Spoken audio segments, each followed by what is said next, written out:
Coming up, a new space and new equipment for some first responders. Dedicated to Eastern and Southern Kentucky, this is WYMT Mountain News at 11.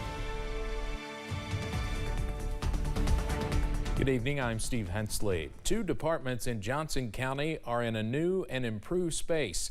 WYMT's RJ Johnson shares how it is aiming to better serve the community. It is out with the old and in with the new, as Paintsville Johnson County Emergency Management and 911 call center moves to a new location. Really handy for everybody. This location, you know, you got Route 23 and 460 and 40 right here. A lot of the dispatchers, it saved them time driving to and from work. Gary McClure serves as director for both departments. He says it is a fresh start for the two, as the old building was built in the 1940s and needed renovations. He says they had several hiccups throughout the process of relocating. Just about the time we was kind of getting ramped up to start in the planning, COVID came and caught us, and naturally, as everyone knows, that just kind of slowed everything down. The new space also means new equipment. We was able to get our communications, radio communications, set in place, all new equipment, towers out here with 11 new antennas hanging on it. The new radios is back here. McClure says those new additions are important as emergency response starts in the office. We're right here 24/7, constantly. I mean, there's somebody sitting in a chair or two chairs back there that's going to take your 911 call. Some people's having the worst day of their life, whether it's a law enforcement matter, house is on fire, grandpa's had a heart attack, they've been involved in a severe accident. In Paintsville, RJ Johnson, WYMT Mountain News. The office is located at the old Paintsville Tourism Office off Highway 40 and US 23. McClure says with the help of grants, it made the process of relocating easier. My goodness, what a beautiful start to the work week. We had temperatures in the 70s, even low 80s. Numbers for today played out like this. 79 was the high in Somerset. Some of the outlying areas did make it into the low 80s. Made it to 76 in Irvine as well as Jackson, 75 Hazard, 77 in London as well as Manchester. Harlan, another place that was very close to 80, made it to 79. Pikeville made it to 73. We have clear skies outside and temperatures at the 11 o'clock hour. How about 50s and 60s? Not bad for mid-October.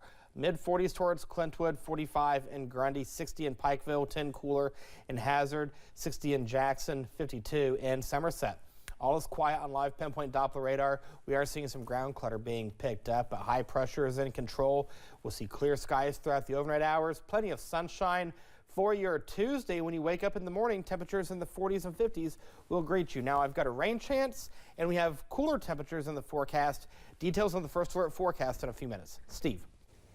All right, Eric, thank you. In the wake of both hurricanes Helene and Milton, the efforts to help with relief and recovery continue across the southeast. A lot of that help is coming from here in Kentucky, ranging from donation drives to utility crews to first responders. Tonight, Jeremy Tom shares the stories of 4 Lexington firefighters who served those communities in need. Within days of Hurricane Helene's landfall in late September, several Lexington firefighters answered the call to help.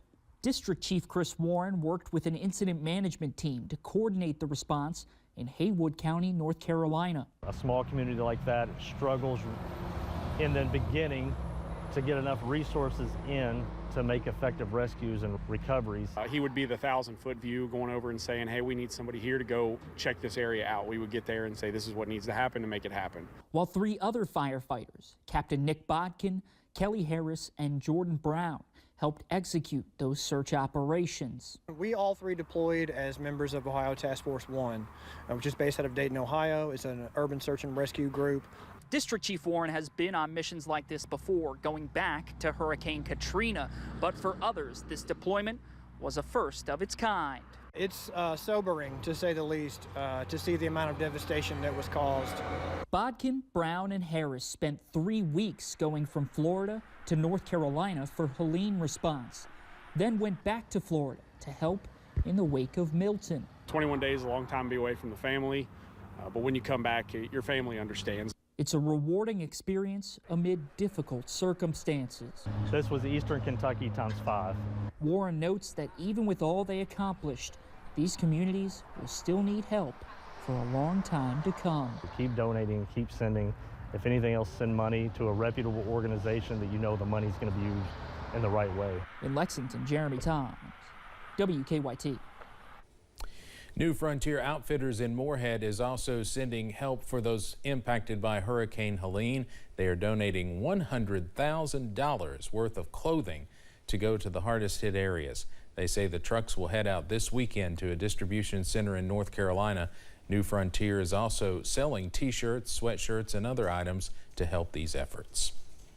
For decades, Kentucky officials worked toward expanding and extending the Mountain Parkway.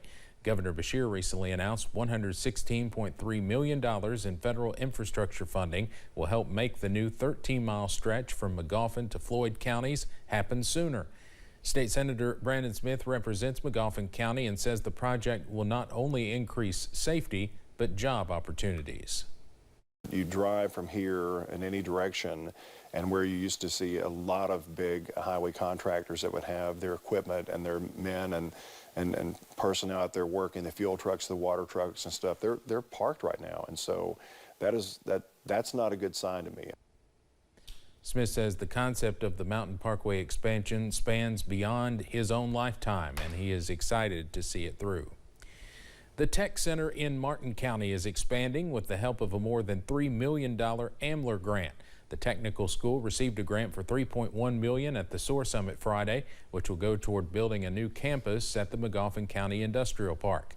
The campus will offer larger classrooms and allow the school to more than double its class sizes while bringing more than 30 jobs to the area. Founder and President Angie Reynolds says though an exact timeline would be hard to pin down at this point, the funding means progress. Our hopes is to try to finish this within the next 2 years. We'll have certain phases that will complete here and there, but this initial phase is design, engineering, and development, and we hope to start on that within the next 6 months. Reynolds says the current center in Inez has already proven fruitful since opening last year, and she is excited to see how the next few years unfold.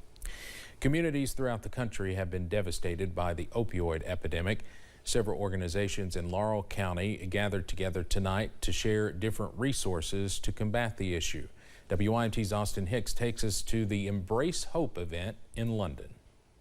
The 2023 Kentucky drug overdose says nearly 2,000 people in the state died of drug overdoses. Several organizations and law enforcement agencies came together at the London Community Center to share different resources to help those battling addiction. They're not the only ones that this is happening to. It's very important to them and for their healing journey.